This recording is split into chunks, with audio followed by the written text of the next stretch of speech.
All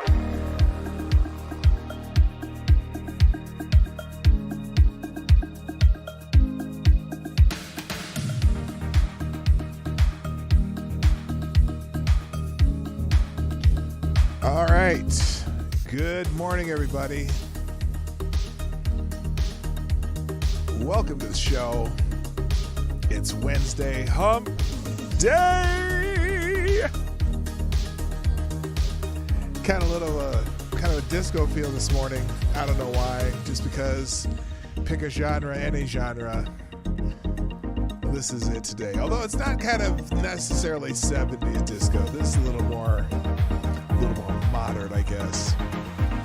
Anyway, I got home really late today, and so I kind of threw the show together in bits and pieces. But there's a couple things that I saw yesterday that made me do one of these. Facepalm, yes. And then there's also an interesting case in the UK that just got an update. And what else? Oh, the thing over there, this little tweet by Lawrence Tribe here. I have something to say about that. It's all gonna be on today's show. Welcome to the Morning Night Live. Johnny, play the intro.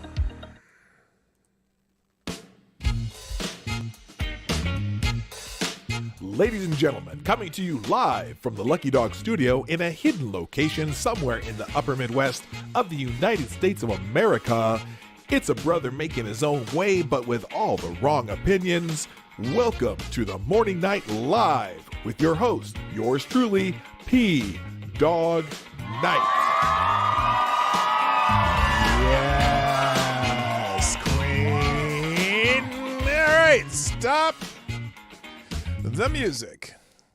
Good morning, everybody. Welcome to the Morning Night Live. I'm your host, Marty, also known as P-Dog Night on the internet. And welcome back to the P-Dog Night channel. I remembered to turn the microphone back on, so we're going to have a show today. Yes. Happy Hump Day. It's the 7th of July, 2022. Which it's a bit of a, well, it's a sad day for me in a bit. Today is my mom's birthday. Lost my mom in December, and so this is the first time that I've had to go through my mom's birthday without my mom being here, and it's a little strange for me. What is this bug? Get out of here. Anyway, and so just remembering her today, and I got her on my mind. But other than that, there's obviously things to do here, and we're going to do them because that's what I do. Welcome to all of you in the chat. If you've, please hit the like button sometime during the show, and then share the stream before, during, after, and you can sponsor the show right up there at pdognight.live. That's the Streamlabs link. And then there's also, you can do super chats. I just realized I forgot to reset the superstar sponsor of the day, so that's done now. There we go. Wait, why did that not do it? Oh, well, I did, and then I didn't. So there you go. Thank you, Black Hebrew Israelite, for sponsor of the day. That's right. And you are the new Streamlabs Superstar sponsor of the day. Thank you, sir. And since we're in a disco mode, I'm gonna stay with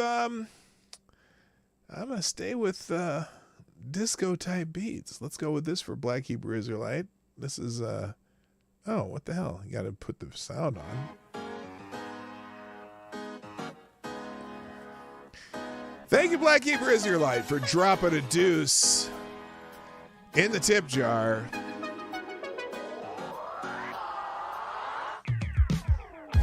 Black Hebrew Israelite says, did you see the Rhode Island state senator that released a twerking video as a campaign for votes? That's right. That's so wrong. Yes, she is sister over 40 with a bullet hole on her butt cheek. That's right. Why do they always prove Tommy Sotomayor right? Repeal the 19th. That's right. Okay. I got you, man. Yeah, had to be. I'm not gonna go Tommy Sotomayor on this, but still, that was so nuts. And then she's on Twitter telling people what they shouldn't be. I don't know. She's talking to someone, hoeing for votes. She was someone. There's been a lot of criticism, and she's saying they, I think she'd be meaning white people, even though most of the criticism was coming from black people. Shouldn't be. What did she say? What was the word she used? Like, not policing, but I don't know. No one should be judging what we do. That's how we do. That's not her exact words, but she may as well just said, that's how we do. No, lady, no, woman, that is not how we do. And no one wants to see your fat ass up upside down stand on your head twerking in a thong that don't belong on that thing. You know what I'm saying? Damn, woman. Anyway. Thank you, Black Hebrews Life, for sponsoring the show. I appreciate you. But now let's say good morning to everyone in the chat, because we got a lot of stuff to get through today, and I have less time than I normally do to do it. So first in the chat today, let me just take a sip of the goodness here in the Starry Night Cup here. First in the chat today, I hate to say, but I'm going to say, is and worthy of the bell, is Rachel Madhouse Dildo? Yes! Who says, good morning. Apparently it's a battery-powered dildo. Also, good morning, Tyler F., Simon Wolfwood, Tyre Alexander, the Invictus Soul. Good morning, Black Hebrew Israelite. Again, thank you for sponsoring the show. That's right. Good morning also to Jay Pylon and Zach to the Future and Attack Alpaca. Legit Low Talker is in the house. Mike Savage, Blarg. This is Kyle. What's up, Kyle? Infamous One is here. The Asian Research Directorate is here. Plague Dr. Zach, also known as Zach Osborne, is here. Septus Wolf is here. Aaron Meredith, good morning. Man Squatch, what's up? My favorite Canadian Jaeger pony is in the house. Tarai Deos is here. Also, who else? Is that everybody? I'm getting close. Zombie Teddy's in the house. Nice to see you, brother. And Infamous One, I think I already said. And Verrer of Ashmati.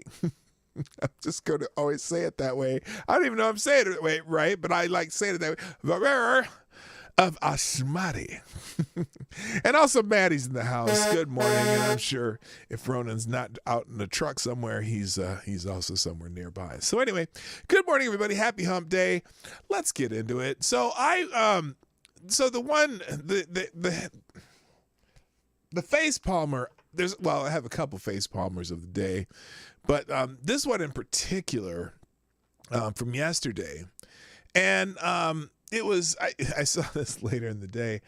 Apparently, we've been sending, so gas prices. Everyone knows that gas prices in the United States and around the world are high. And I don't mean like they took too many edibles. I mean too many green things coming out your bank account, right?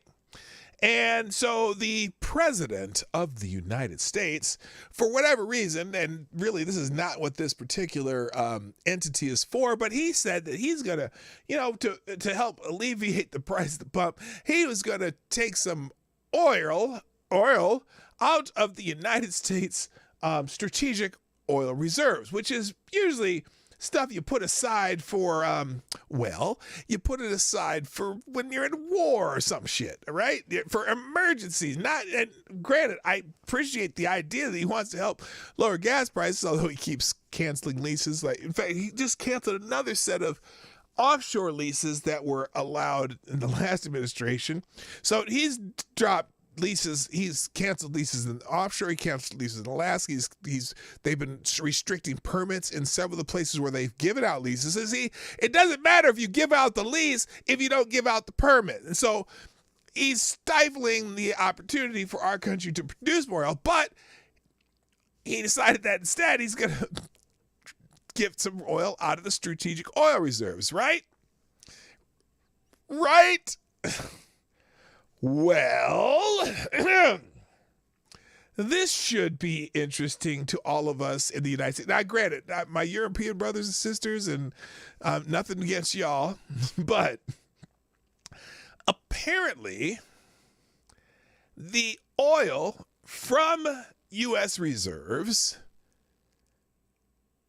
has been sent overseas as gasoline prices stay high. Just let that soak in. Just let it soak in.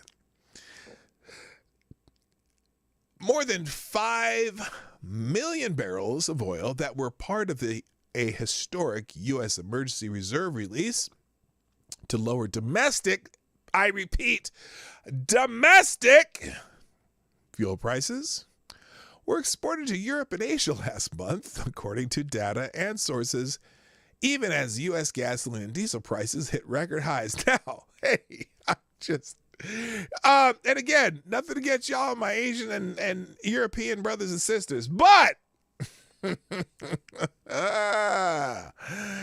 this asshole, I don't know what he's doing. Hello, Selected Boy. Yeah, boy. The export of crude and fuel is blunting the impact of the moves by U.S. President Joe Biden to lower record pump prices.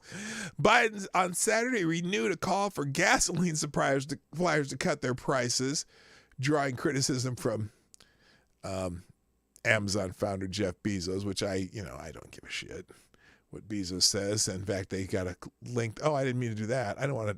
Bezos made fun of Trump for that. About 1 million barrels per day is being released from the Strategic Petroleum Reserve through October. The flow is draining the SPR, which is, guess what? Isn't it weird? We're over there helping Ukraine, throwing a bunch of weapons over there, and all the Europeans throwing weapons over there, and the Russian and Ukraine thing doesn't seem to be slowing down, and it could very well escalate into more conflict. And then you know what the purpose of the Strategic Oil Reserve is? In case we get into a war, when oil supplies wouldn't be able to be flowing across, across the oceans and shit, and through pipelines. But what is he doing? About 1 million barrels per day is being released for the Strategic Petroleum Reserve through October. The flow is draining the SPR, which last month fell to its lowest since 1986. U.S. crude futures are above $100 a barrel, and gasoline and diesel prices above $5 a gallon in 1/5 of the nation. U.S. officials have said oil prices could be higher if the Strategic Oil Reserve had not been tapped. Really? Well, now I gotta remind you too. So during the Trump administration, during the Obama administration, the Strategic Petroleum Reserve was tapped into again, but during the Obama administration because of some high oil prices during a point in time, and so the Strategic Petroleum Reserve got a little low then. Then, during the Trump administration, the president of the United States at that time, the legitimate president, Donald Trump, because some people call him an illegitimate president, so I like to call him the legitimate president, he made a move when oil prices were really low and got the damn thing filled back up to its capacity, right? Like it's supposed to stay, unless you're in an emergency situation where you might need it during a time of war or some shit like that, right? Well, now it is at its lowest point since 1986. The SPR remains a critical energy security tool to address global crude oil supply disruptions, a Department of Energy spokesman said, adding that the emergency releases help to ensure a stable supply of crude oil. No. They just tried to add a little oil to the market to lower the price a little bit. The fourth largest U.S. oil refiner, Phillips 66, shipped about 470,000 barrels of sour crude from the Big Hill SPR storage site to Texas to Trieste, Italy. According to U.S. Customs data, Trieste is home to a pipeline that sends oil to refineries in Central Europe. Atlantic Trading and Marketing, an arm of French oil major Total Energies, exported 2 cargoes of 560,000 barrels each, the data showed. Phillips 66 declined to comment on trading activity. ATMI did not respond to a request for comment. Now, is that, I'm curious, is that the petroleum company's fault, or is that President Puddinghead? I don't know. At least one cargo of crude from the West Hackberry SPR site in Louisiana was set to be exported in July, a shipping source added. Crude and fuel prices would likely be higher if the SPR releases hadn't happened, but at the same time, it isn't really having an effect that was assumed, said Matt Smith, lead oil analyst at Kepler, whatever. Latest exports follow 3 vessels that carried SPR crude to Europe in April, helping replace Russian crude supply. So look, I get it. It puts more oil on the market in wherever it needs to be, and putting more oil on the market lowers, overall oil prices. But still, I'm not sure that was the point of dipping into the reserve anyway. So that's some strange shit. That was a head slapper. Thank you, Maddie, for sponsoring the show. Oh, did I mention that? Well, Maddie, you are the new Streamlabs Superstar sponsor today. You are the new Streamlabs along with Black Superstar Cable Israelites. So it's a dual sponsor of the day. Maddie says, oh, I'm sorry, I forgot. I need some music. Hang on. Let's throw some music in here.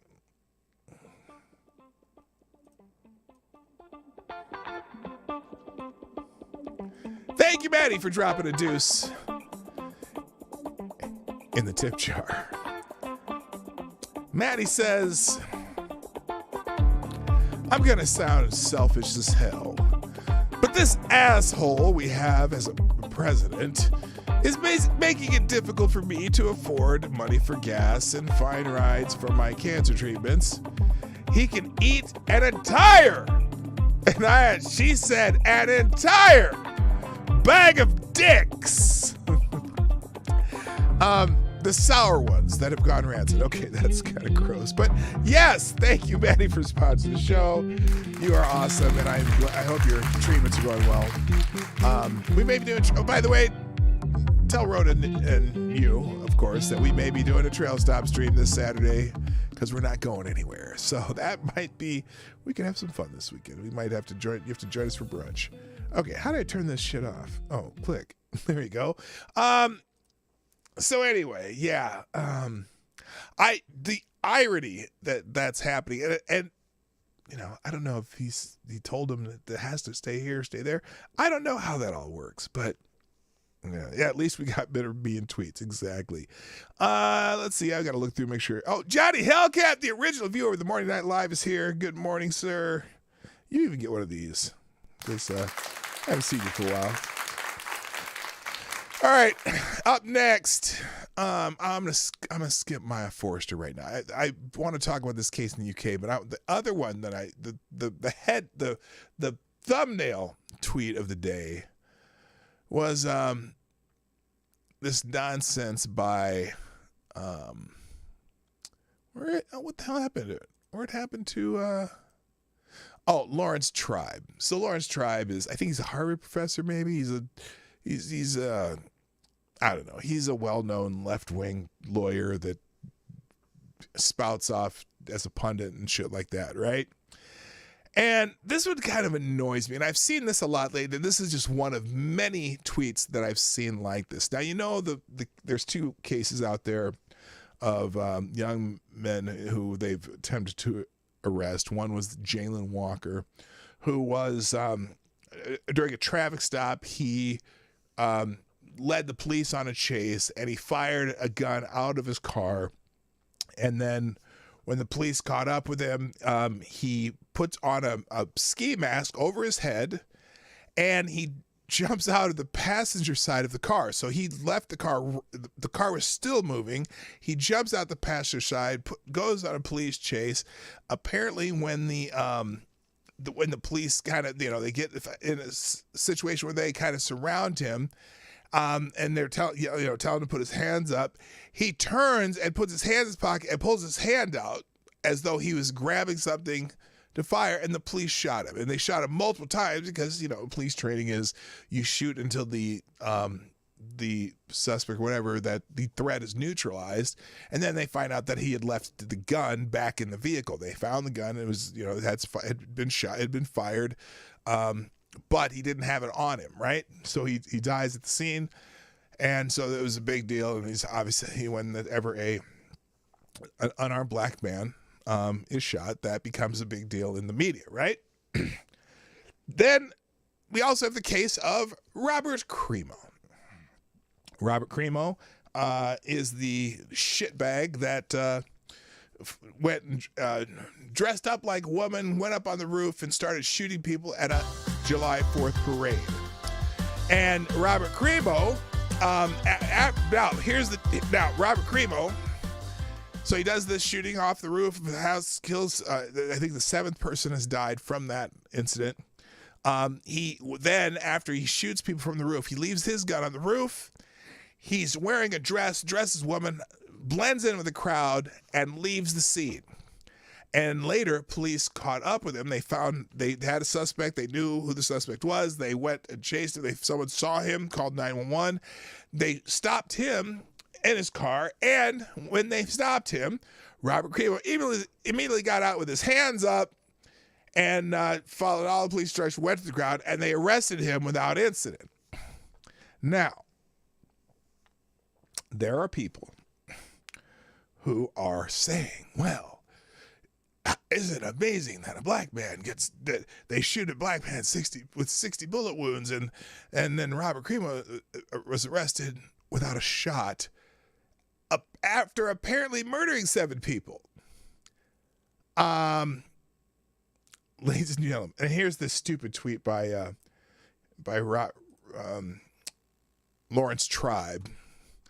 And this is a let's stir up some shit tweet, but also there's a lot of people who believe that this is because the incidents are exactly the same. He tweets, Jayland Walker's dead body arrived at a morgue with 60 bullet wounds after he had been stopped for a minor traffic violation. Robert E. Crimo was arrested without a shot after apparently murdering 7 people and wounding dozens more in Chicago. Crimo was white, Walker was black. Now, Lawrence Tribe actually believes that he's making a point here. That, the only reason Jayland Walker was killed because he was black, and the only reason Crimo's alive is because he was white. And I see this bullshit a lot when anything happens like this.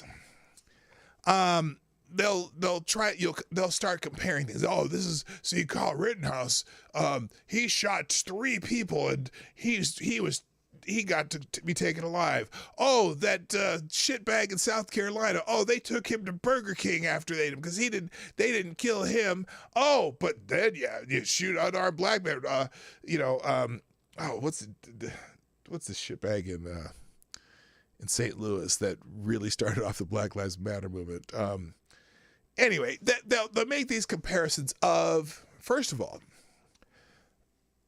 you cannot compare these situations. There's a whole lot of things going on here. One, every one of these situations are in different jurisdictions, different situations, different events, different police departments, different training. You cannot compare one incident in one town and one incident in another town and say, oh, there's a correlation. They're just trying to shoot black men. Because remember, there are a lot of black men who have committed murder who are in jail or prisons right now. They didn't shoot all them black men in prison. You say there's too many black men in prison? There are too many black men in prison because they got caught often without incident, without being shot. And they're in prison because they went through the normal criminal justice system. In a lot of these cases, there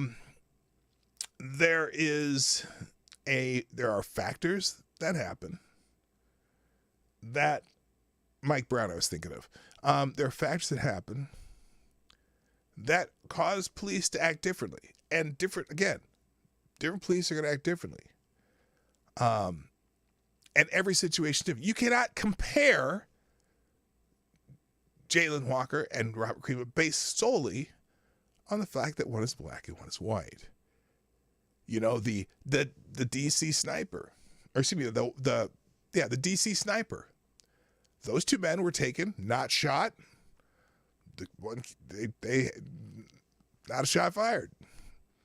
That asshole in Texas who shot the 5 cops, didn't he get taken alive? Didn't the idiot in Waukesha who mowed down people, did he get taken alive? Didn't the Brooklyn shooter get taken alive without being shot? So why are they always want to compare Mike Brown, Philando Castile? You know, obviously there are cases where there are people shot. You know, the other part too. It's funny because we know all the names. We know all the names that the activists tell us about, right? That make the news. The one, you know, because it seems to me that the only ones that get really publicized is when a black man is shot by a cop or a white person. But do you know there were 67 shootings in Chicago over the weekend? Way more than 7 dead, not including Robert Cremo. But boy, we're going to hear about Robert Cremo. But no, although, you know, what's fascinating too, now maybe I just don't pay attention to the news, but is it just me? Well, they're going to exploit this somehow. They're going to find a way to exploit it. And I just tell you, there are so many factors that happen in these things. And there are so many cases where, you know, you're not going to hear about the police shooting a white guy, but numerically, white guys get shot more than black people, by cops at least. Obviously, if you're going to go by ratio, nope, it's the black suspect from a ratio, not ratio, but ratio, gets shot more. But there's always seems to be a common denominator, or often seems to be a common denominator, on whether or not someone does something. Well, I don't want to say, I'm not going to say just resisting arrest, but either fleeing or resisting, or not following instructions. Now, there are those rare cases where they're absolutely a fuck up by the cops. Walter Scott, a couple cops went to prison for that one. The great Saint George Floyd, who, in my opinion, 2 of the 3 charges probably weren't correct, at least the verdicts, the 2 or 3 of the charges, but the negligent charge, let's put it this way, that cop belongs in jail for his, again, I say lack of situational awareness. His job is to bring in someone alive, and he failed at his job. I don't think it was intentional to kill George Floyd, but they tried to make it seem like it. Dallas shooter was taken out by a remote control explosive. Oh, that's right. That one I got wrong. But anyway, the idea that you're going to compare these 2 cases and say, oh, the only difference was one was black and one was white. No, not at all. In the first case, the police are in a situation where they were fired upon and had every reason to believe that this person still had a weapon on him, not knowing he didn't bring it from his car. And the way he did not surrender, he turned on them as if to do something aggressive. All the officers, let's put it this way. It was so unambiguous. If only one officer shot when this man turned because they thought his hands were up, it would make sense that maybe that was an officer who didn't know what he was doing. but all the officers shot at the same time at the aggressive stance that Jalen Walker turned. Oh, look at that. My daughter may show up for the trail stop screen. Good morning, Allie. How you doing? Everyone say good morning to my daughter. So anyway, you can't compare. You can't, and especially when they do it in different jurisdictions. You know, no one's comparing Tony Timpa to George Floyd, and those are two very similar situations. And I would say that the officers in the Tony Timpa case were actually even worse because they're pointing and laughing at the dude. But those are it's funny, no one talks about Tony Timpa. Nobody knows who Tony Timpa is. Anyway, all right, let's move on. Before I do that, though, thank you, Liberal Tire. Liberal Tire's in the house. Liberal Tire, you are the new Streamlabs Superstar sponsor of the day. Dropping a small bullet in the tip jar. Let's get some music going here. Is that loud enough? I gotta turn that up. Yeah. Liberal Tire says, I would like to announce my candidacy. I'm running for congressional office. My platform, thoughts for democracy. Abortions for all and unlimited. No guns never. Transitioning 1-year-olds. Vote Liberal Tire for Maryland. Liberal Tire. Make thoughts great again. Okay, Liberal Tire. I read that in its entirety, but I am going to disavow. Thank you, Liberal Tire. That was cute. I got you there, brother. Anyway, good morning to, by the way, Allie P. That would be my daughter. Chicago Mike. Thomas Cleaver. Kapow! And Ebony Williams. Hello, my friends. Nice to have you here. Oh, and Trippy's here. What's up, Trippy? And Chrome's here. I didn't even see you pop. When'd you sneak in? Did I say Sepp is Wolf earlier too? Okay, I'm caught up, I think. All right, let's move on. Other things trending this morning on Twitter. Ron DeSantis is trending on Twitter. And why is come on, mouse work? And I'm not sure. Oh, Ron DeSantis and Gavin Newsom are trending on Twitter because apparently Gavin Newsom was inviting people from Florida to move to California, and there's apparently a battle, and so people are talking about that battle. This Dash Dabrowski, now this guy's a trip if you ask me, but he's saying Gavin Newsom and Joe Biden are both polling ahead of Ron DeSantis and Donald Trump for 2024. Are they really? Joe Biden's polling ahead of anybody in 2024? Is this guy just making shit up? And I don't care about Trump and Ron DeSantis. I'm saying, is Joe Biden literally polling ahead of anybody for 2024? And who cares right now because there's no candidacy. Anyway, Roe versus Wade and the nonstop Republican gun violence are motivating young voters to show up the ballot box and vote blue. Democrats are now poised to win the midterms and the presidency. Okay, this guy's delusional. He hasn't watched any polls. Whenever there's even close in the generic ballot between Democrats and Republicans, you can almost guarantee that Republicans are going to win. If Democrats are shellacking the Republicans in a generic ballot, then there's probably going to be a Democratic wave. But when they're close in polling, especially, polling is, always seems to skew heavily in Democrats' favor. So, and right now, the Republicans in the generic ballot have been polling ahead of Democrats most this year, and I'm not even sure if it's flipped at all yet. It may be within a percentage point. That's never a good sign for Democrats. Anyway, but there's a whole lot of people talking about. Oh, there he is. There's Dash. Should we see what Dash says? Let's listen to Dash, because Dash is always fun to listen to. Hang out of here. Let's listen to Dash. Donald Trump.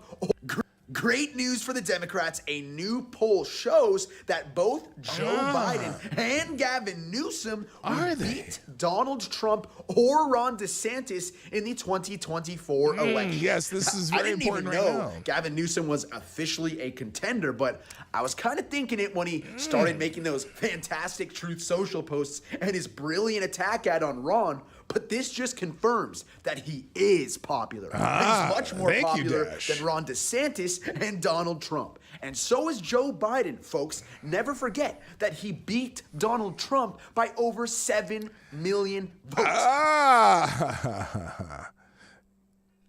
No comment. Making him the most popular president in American history. This is just more great news. Wait, whoa.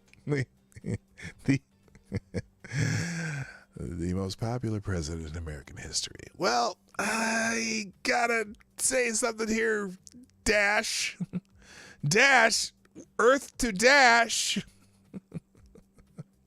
I'm not sure that a 32% approval rating makes you the most popular president in U.S. history. I'm sorry. By the way, his approval rating dropped from 38 to 36. No, 32 was the last one. His approval rate, 32%. That is the lowest in modern history. But a lot of it's due to circumstances. That's the Russians' fault. So there you go. I don't know. No, it's not Miles. His name is Dash Dobrovsky. Or Dobrovsky? Yeah, something like that. Anyway, he's kind of a comical character on Twitter. I just saw T-Ball in the house. Yeah, there's T-Ball. What's up? Nice to see you. All right, and Richo's in the house. My friend from down under. Let's go. Let's go, Brandon. Oh, that's Black Hebrew Israelite said, let's go, Brandon. All right. That's right. All right. All right. Let's move on from this. What was this? Oh, let's get into this case because this is an interesting case in the UK. Now, we don't necessarily have, in the UK, free speech is kind of tentative, and particularly in workplaces. However, workplace law is also a little bit different in the UK, where it seems like, it almost seems like American workplaces are a little less able to fire you just over whatever they want to fire you over. And I'm not sure if this makes sense, but let's talk about the case of Maya, or it's Forstater. Okay, so Maya, and I did some. This has happened this morning. This is actually breaking news. So Miss Forstater, no, I don't want Dash. The hell, I went to the wrong one. So Miss Forstater was fired well, her contract was not renewed by some company in the UK because she is a gender critical person in saying that, she's saying that, that you can't, that sex is an immutable characteristic, and regardless of your gender identity, you cannot change your immutable characteristic of sex. Okay. And in the UK, they're a little more, well, I don't even know. Some companies, I suppose you can't get in trouble for it. Anyway, let's just go to the case because I'm just already floundering in what I'm trying to say here. So here's kind of a preview here. This is back in June where she won a case, a tribunal appeal over some transgender tweets, okay?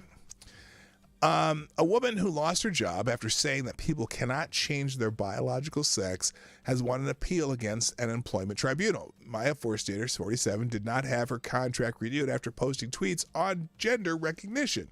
She lost her original case at the tribunal in 2019, but a high court judge ruled her gender-critical beliefs fell under the Equalities Act. Now, this is, I think this is kind of significant in the UK because they're far more into the gender stuff, like at a national scale, than we are, even though we're really up there too.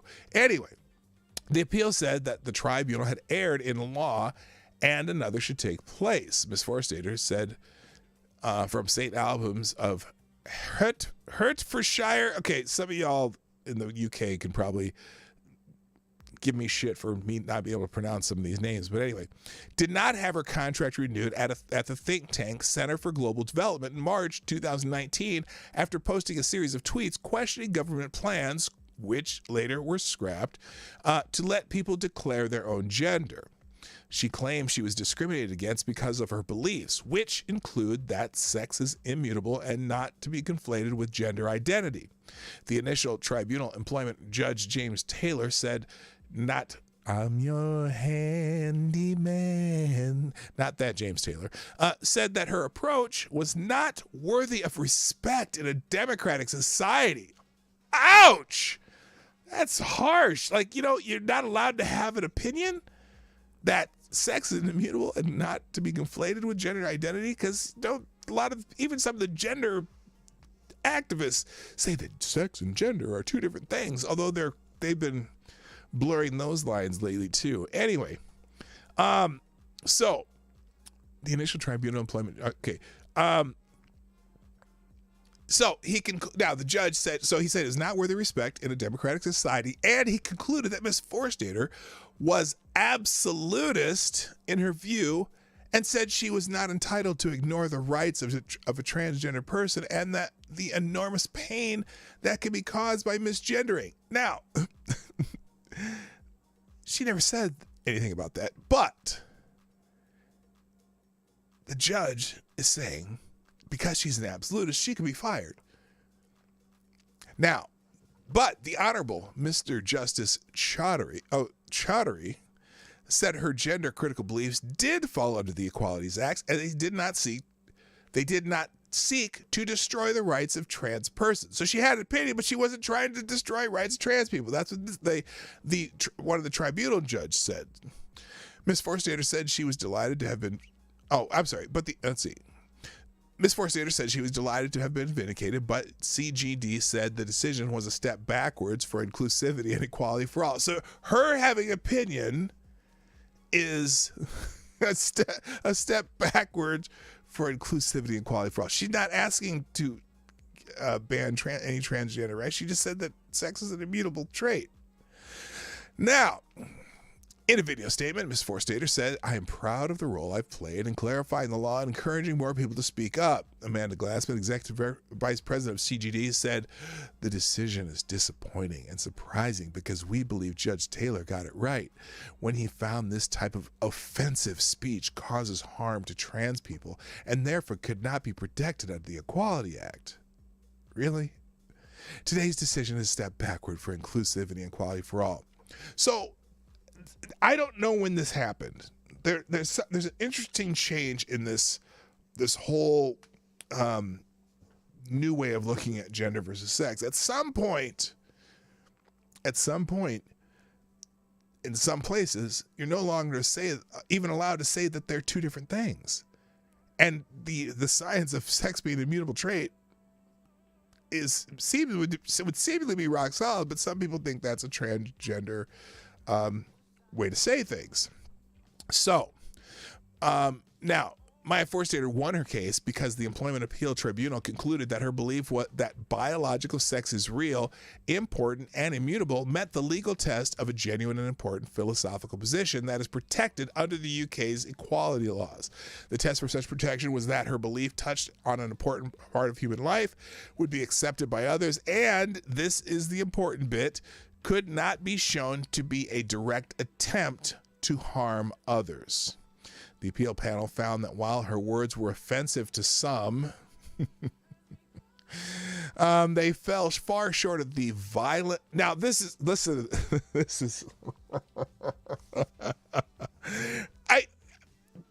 just the fact that they wrote this is amazing. Listen carefully. The appeal panel found that while her words were offensive to some, they fell far short of the violent and oppressive views of Nazism or totalitarian. There was not even any evidence that she had harassed anyone at work. Where does this leave employers? Now, again, this is a BBC article.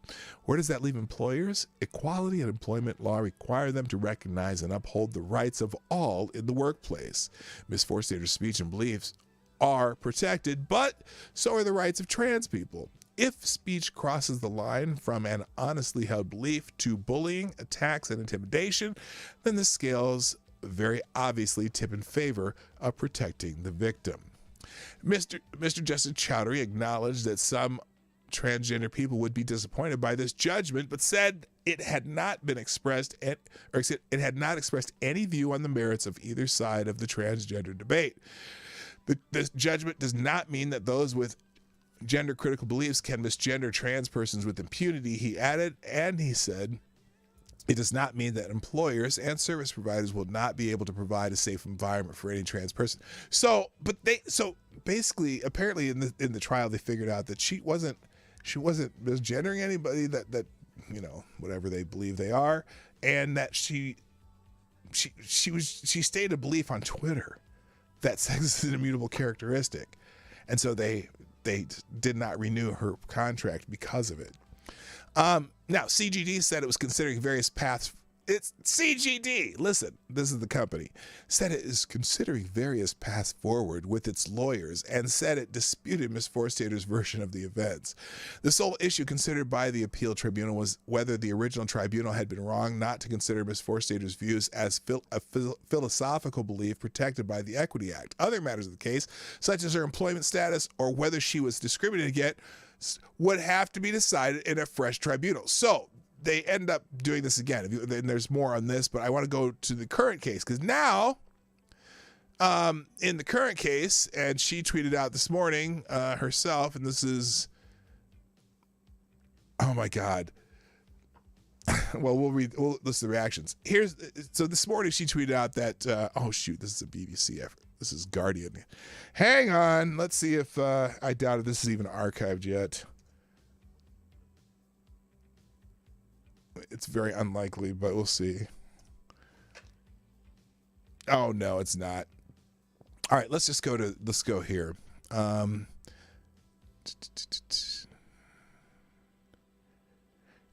Okay, so Gary Edwards tweets, the true proposition that people cannot change their biological sex is worthy of respect in a democratic society. The right to utter this natural fact without punitive consequence is also legitimate. Turf Island has the best law. Anyway, God. Let's see if the BBC article's up yet. Okay, here we go. Oh, here we go. Okay, so 2 hours ago, Maya Forstater, woman discriminated against over trans tweets tribunal rules. So here's the latest update. A woman who said people cannot change their biological sex was demonstrated. Wait, is that the same article? Did they just update this article? Let me check the one over here real quick.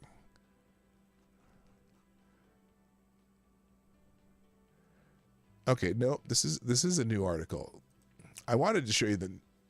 Nope, that's the same one. I don't want that article. I want the current one. Anyway, she has tweeted out, yes, we won all the important bits. I was discriminated against by CGD because of my beliefs. A potential job offer and visiting fellowship were withdrawn. My biography was taken down from the website when I tried to assert my rights under the Equality Act. She has a whole thread here. Let's read her thread. But what is a woman? How do we know she's wrong? I don't know. Trans people don't exist in the first. Oh, yeah, I don't care if you say that. So here it is. Let's see her thread here because she just she wrote a whole thread here. Employers take note. If people who think gender critical beliefs are not worthy of respect tell you to discriminate against us, and you do, you could be liable. Review your policies and make sure they don't discriminate against people with gender critical beliefs. The judgment is 81 pages. It's highly fact-based. I did not harass anyone, and there was never a claim that I did. This is not a license to harass people. Rather, it is recognition that in a democratic country, people with different beliefs can express them and get along. Right now, there is an international ministerial conference about freedom of religion and belief going on in Westminster. This is something the UK can lead on. Protect the rule of law and democracy. Don't give in to authoritarians with colorful flags demanding obedience. Oh, snap. And let's see. In Oscar style, I got thank yous. First to my family, my husband and my sons and my mom, my dad and sisters who never asked for this and have stood by me all the way. And then she thanks her lawyers. So this is a bunch of thank yous. And J.K. Rowling. So this is one of the cases that J.K. Rowling championed, and J.K. Rowling's been getting the turf treatment by the trans activists. And look, like I said, I don't care if people are trans, but the trans activists are some of the nastiest people out there as far as trying to cancel people or even threatening to murder people. So it's just weird that so there's a whole bunch of people talking about this on the Twitter machine. Hang on a second. Let me go back and I'm going to go back to this because there are people happy about this and there are people who are extremely mad about this. And so this one, truth wins. Slowly but surely, the tide of bullying and intolerance is being pushed back. First Stater's victory helps bolster the rights of women, lesbians, and gays, and indeed anyone who refuses to say things they know not to be true.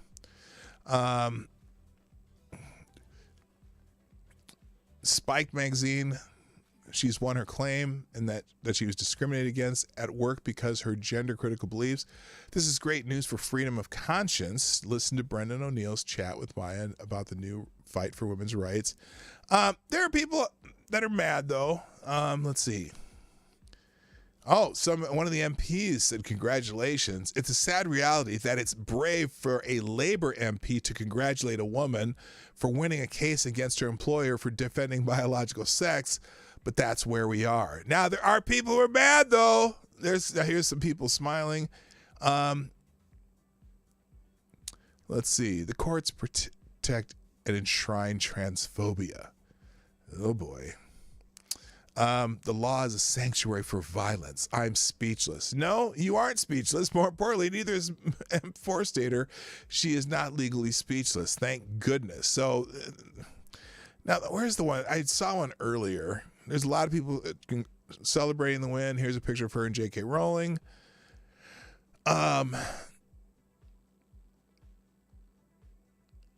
If any of my American friends are curious about what my hometown is like, Maya Forstater is also from there. Oh, Pink News. I wonder how Pink News. Okay, we're gonna look at the Pink News version of this in a second. If it'll open.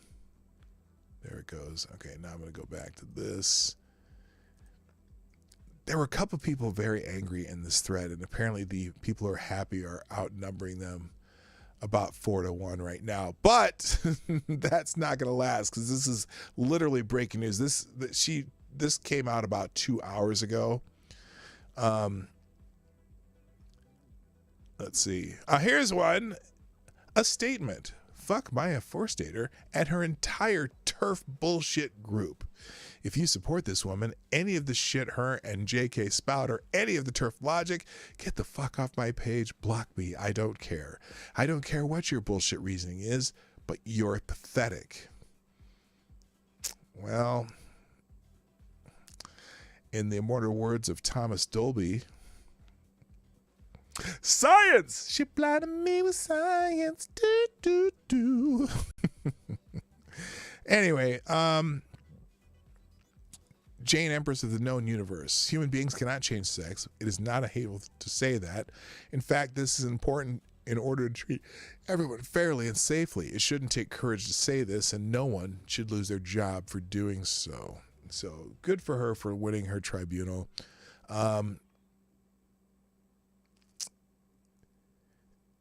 It's not, oh, here's one. It's not the first time that queers and the law haven't seen eye to eye, and it won't be the last. Fuck Maya Forstater and her shitty little transphobia. Do trans rights. It's going to get a lot more nasty than that, but it's interesting. There's finally I wouldn't say it a backlash, but just a kind of correcting that I think is important, because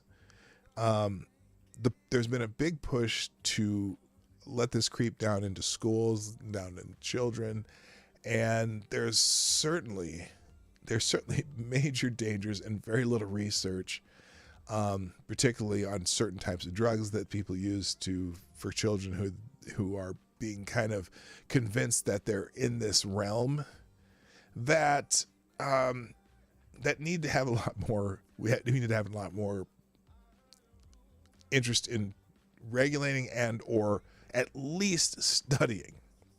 And my fear is that we have a large number of kids or younger people who have bought into this wholly, either through spending too much time on Tumblr or all the people on the internet that are just completely pushing this and telling them, oh, well, if you feel a little bit different than the other kid, then you must be something else, and we're gonna embrace you, and you don't need to tell your parents. Just come and listen to me, and we'll teach you how to do this. And I think the bigger factor here is that there are a lot of adults, and particularly just people who feel different, feel different. Gender non-conforming people. I don't even necessarily think gender non-conforming people, but who have bought into it and are trying to force other gender non-conforming people to do the same, and also trying to validate themselves through other people, validate themselves through children, validate them through making it so acceptable that they can gain praise, that because that's what's happening. So anytime you are, it's such a great attention grabber for people who may never have gotten any attention, and because it's almost forbidden to disagree or to say certain biological facts, it's the greatest shield for a person who's an outsider to force themselves to be an insider and respected. But it defies logic in some ways.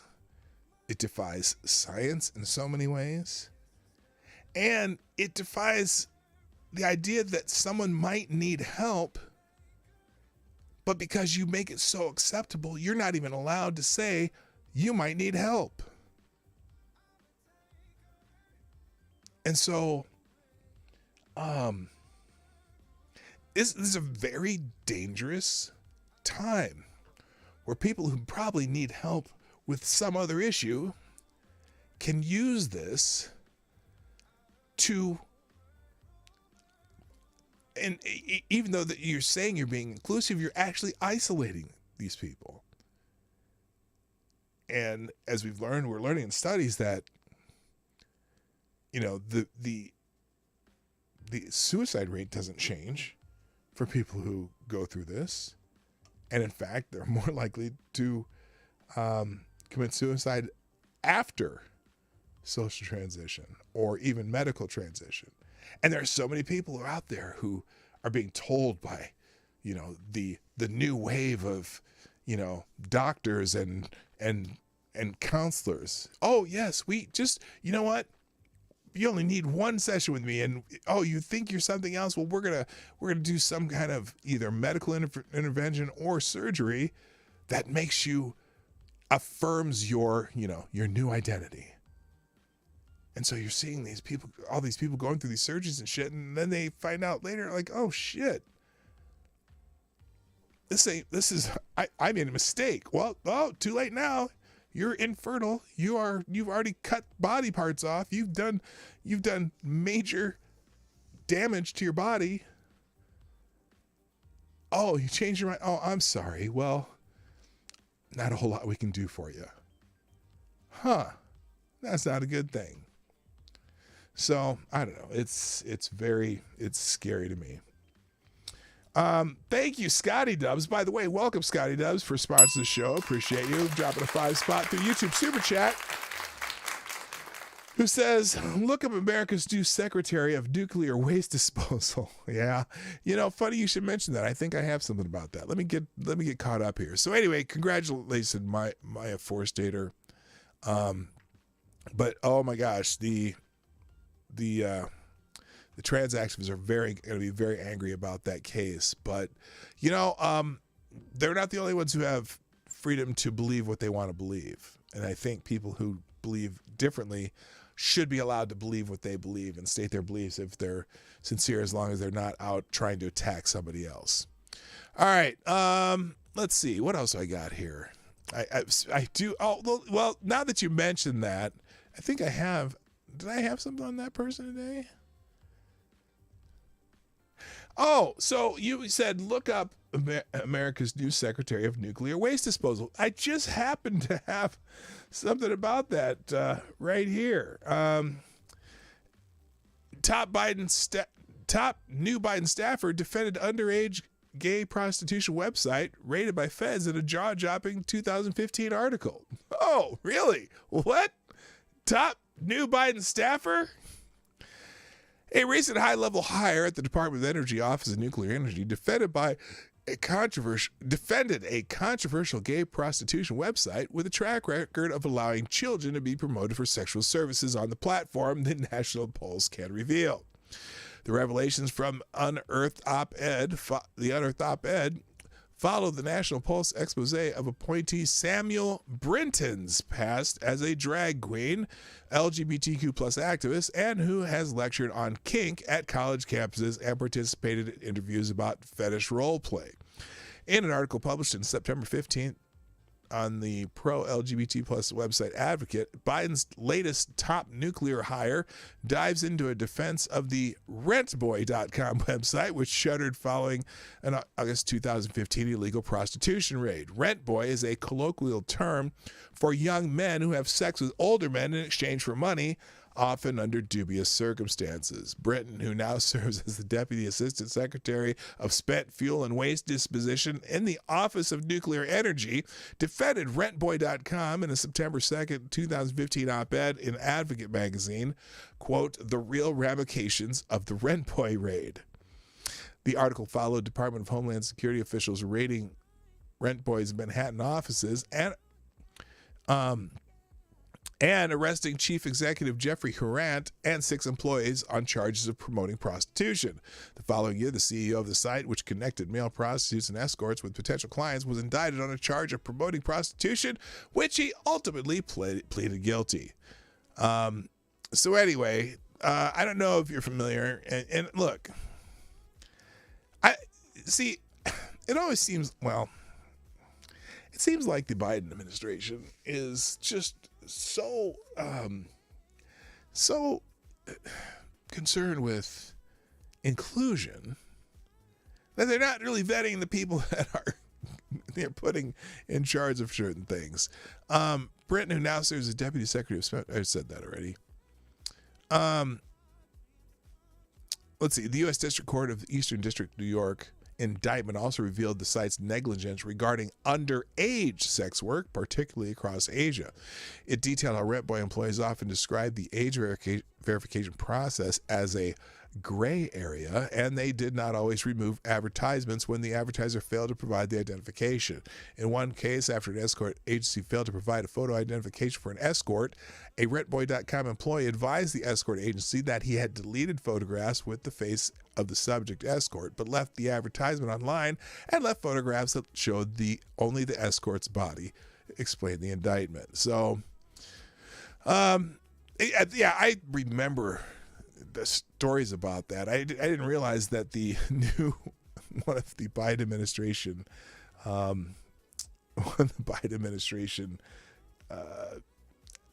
don't know, top people for nuclear waste disposal was the Rentboy guy, but he's the guy, and I don't think he's trans. I think he just cross-dresses. That's the, let me see if I can find the photo of because I don't think he's, Samuel Brenton, is that his name? Let's see if I can find it here.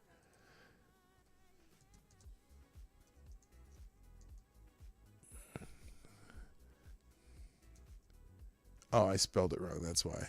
Samuel, E-L.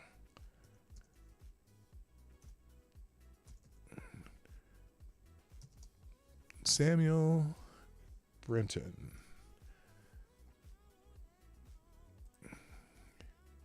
And look, that's the,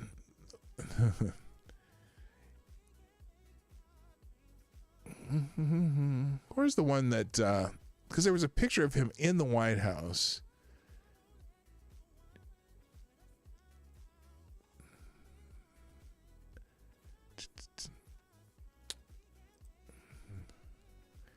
Okay, so this is Samuel on the left. And you know what? I don't care if he wants to do this in his personal life. It's just weird that there's a picture of him in the White House. This is not in the White House, but there's pictures of him in the White House dressed in his favorite regalia. I don't know. I don't care. But just the fact that he may be a security risk if he was defending a website that may be doing prostitution of underage kids. So anyway, that's just weird. All right, let's there was also some breaking news today or this morning, or no, this is yesterday.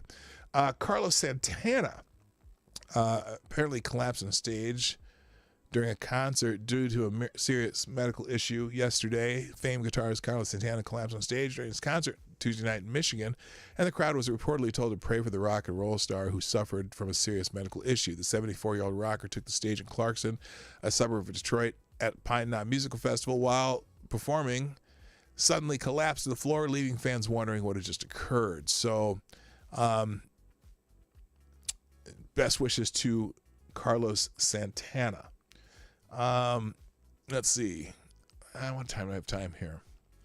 Oh, since we're on the subject, today was kind of a Woke Wednesday showing. Did Santana get the jab? I don't know. I'm not 100% sure. Let's see. Maybe I can fit this. Go left. No. Let's try center. This may work better. Let's go video full. This was another in the area of wokedom. Virginia. Now this one pisses me off too. He's 74. 70-year-olds collapse. Yeah, he's pretty old there, but still, I wish him the best. Virginia School District prohibits teachers from contacting parents when students change gender. What is going on in the state of Virginia? A Virginia school district is prohibiting teachers from consulting parents when students as young as kindergarten age switch genders at school. Is this another magic closet situation? Fairfax County Public Schools is instructing teachers and administrators to forgo parents' permission when a student requests to use a bathroom or locker room associated with his or her so-called gender identity, according to screenshots of a mandatory faculty training module obtained by the Washington Free Beacon. The district will also allow school children without parental consent to change their names and on its virtual learning portal identify as male or female or non-binary. Now, what the hell? How exactly? How many third graders are going to be identifying as non-binary that haven't been coached by some stupid adult? If you can afford it, homeschool your kids. Anyway, the district will allow school teachers could not proceed with the supporting gender expansive and transgender youth training until they check the correct boxes, regardless of their personal beliefs. So teachers are no longer allowed to have conscience, nor can parents be involved. So here's the correct answers for these questions. Here's one of them. With the updates to the student information system, students can choose to do the following. Correct answer: change their name without parental permission. Identify as male, female, or non-binary.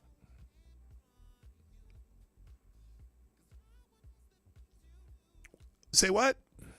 Whose kids are they? And do kids have autonomy? Alyssa, are you still here? Did you have autonomy when you were a child? Or did we tell you what to do? Although I think we were pretty, I wouldn't say we were liberal, but we were, what's the word? We let our kids do what they wanted to do, but we still had boundaries. I don't know. And here's another one. So here's the other two questions. The other two possible answers for this question. So students can choose to do the following: change their name on records in SIS, but only with parents' permission. Change their name on records in SIS with appropriate legal name change documentation.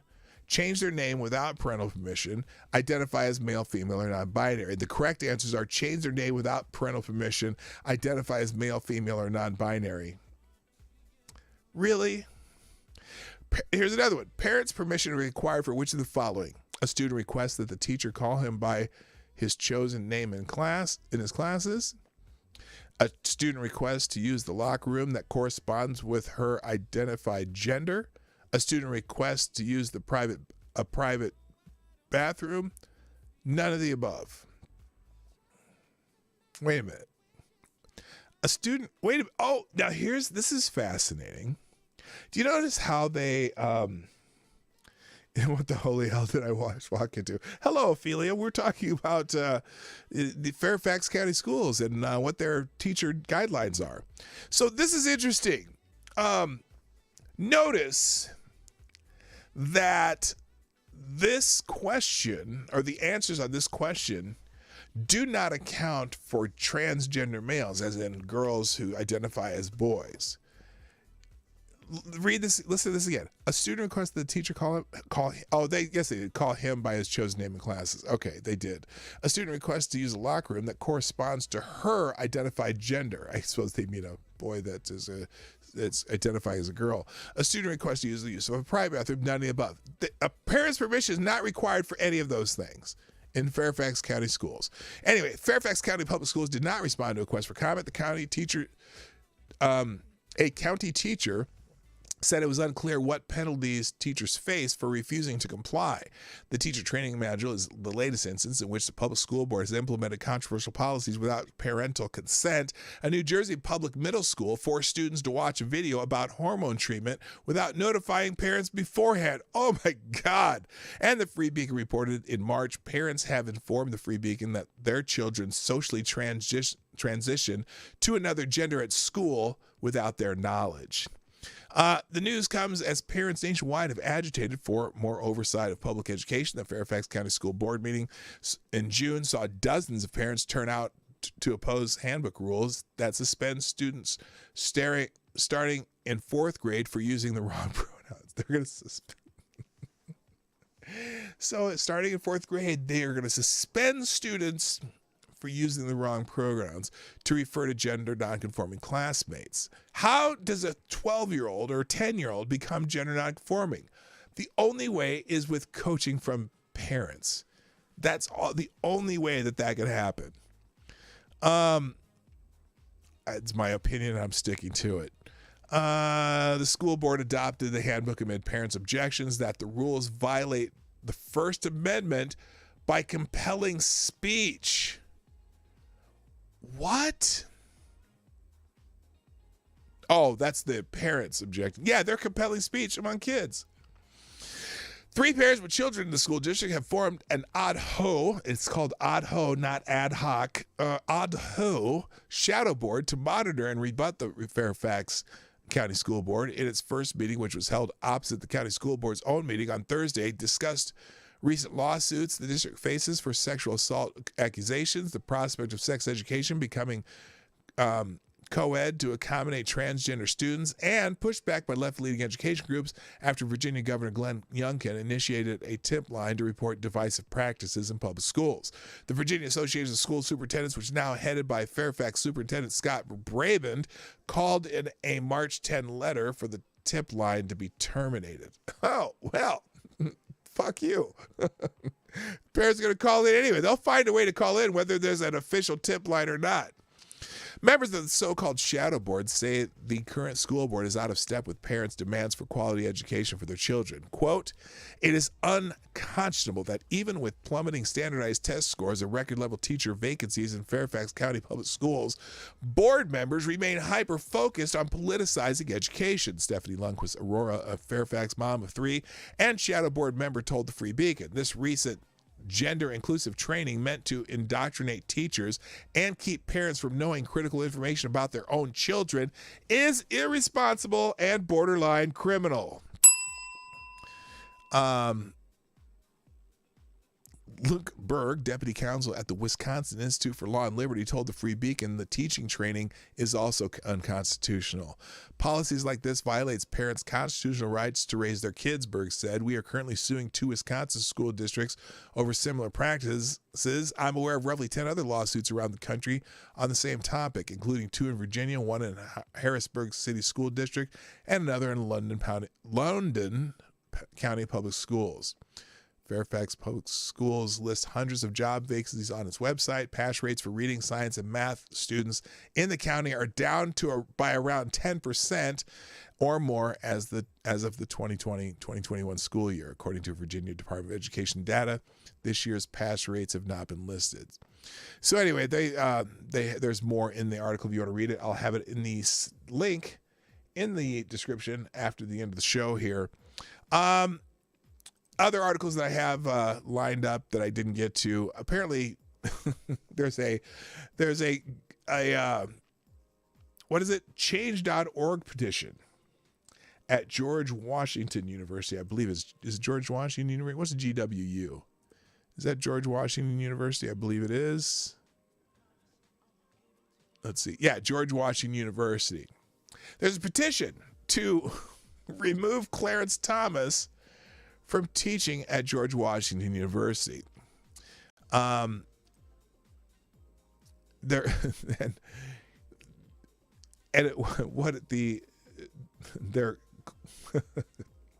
What GW's Clarence Thomas cancel campaign teaches about college campus intolerance.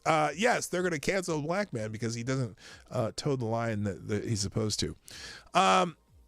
Clarence Thomas last week became a cancel culture's latest target. It's not an unfamiliar position for the Supreme Court justice, but it generated surprising support at a leading law school. Thousands signed a petition calling for Thomas' removal as a law lecturer at George Washington University. The reason? His vote to overturn Roe v. Wade and his concurring opinion in that momentous case. In a commendable decision standing by free speech and academic freedom, GW declared it will not cancel Thomas. The controversy, however, highlights a much more serious problem for faculty who do not have the high profile of a Supreme Court justice. Within hours of the Dobbs decision overturning Roe versus Roe, Thomas was again the focus of racist and profane attacks. Uncle Clarence trended on Twitter, a reference to the racist pejorative Uncle Tom. Chicago Mayor Lori Lightfoot even led a "Fuck Clarence Thomas" chant at a Pride event. The petition declared that the justice and his wife is, quote, actively making life unsafe for thousands of students on our campus, end quote. It fretted the Dobbs decision stripped the right of bodily autonomy of people with wombs.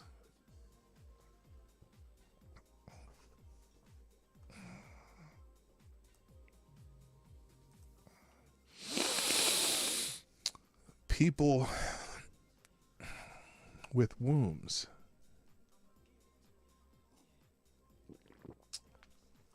And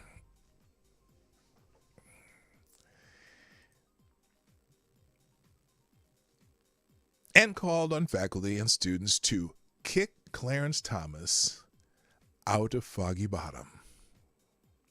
Nothing new for Thomas. His incredible life story and career is one of the most accomplished African American figures are routinely overlooked. The Smithsonian African American Museum even skipped over him in its initial cut of great African Americans at its opening. His Senate confirmation hearing accuser Anita Hill did make the cut. Of course, anyway, that's the editorial. You can read the rest of that. But here's the petition that I wanted to show you. So this is the petition they put out on change.org. Now, they were trying to get 15,000 signatures. They had 10,376, and several media outlets actually promoted this, but apparently they still haven't gotten 15,000 signatures, which I'm surprised at, actually. But here's their petition. With the recent Supreme Court decision that has stripped the right to bodily autonomy of people with wombs,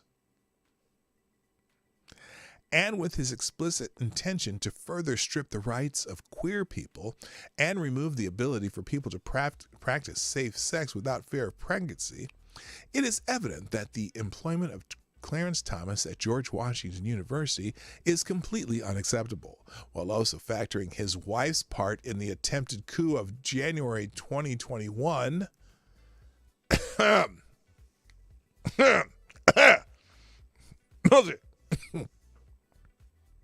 Judge Thomas is actively making life unsafe for thousands of students.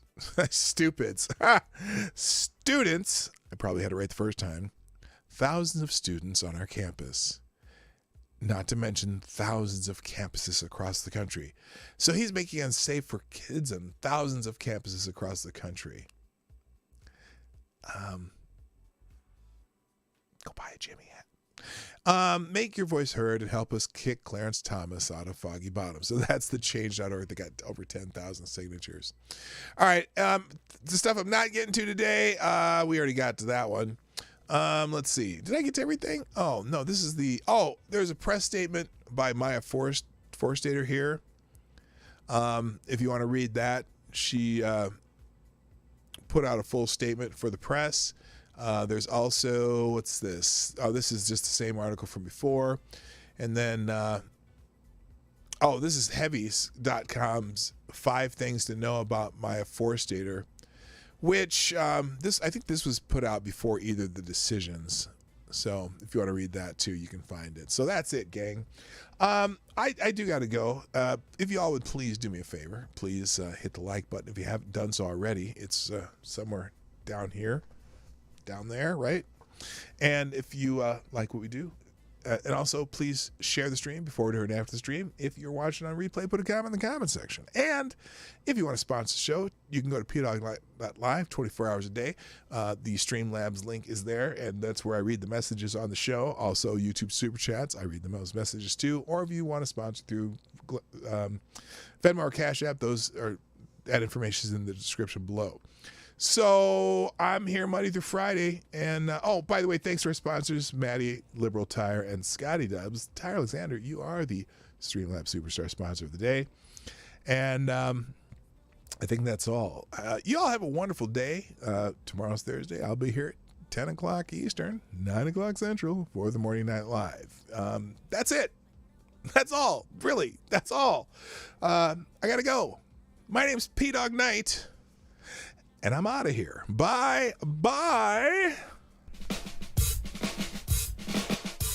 Hey, this is P-Dog Knight, and thank you for watching today on the P-Dog Knight channel. If you have an observation or remark you'd like to make about this video or my channel, I absolutely welcome you to write it in the comment section down below. I really look forward to hearing from you. And before you go, if you like what you saw but you're not already subscribed, please make sure you hit the subscribe button and definitely click that bell that pops up afterwards so you'll be notified when I post new videos or when we go live. I broadcast my live show, The Morning Night Live, Monday through Friday at 10 o'clock Eastern, 9 o'clock Central. A special thank you to all the supporters of this channel who share our videos on social media and who make donations through Streamlabs, YouTube, Venmo, and Cash App, which are all linked in the description down below. Thanks again, and until next time, I'm P-Dog Knight, and I'm out of here.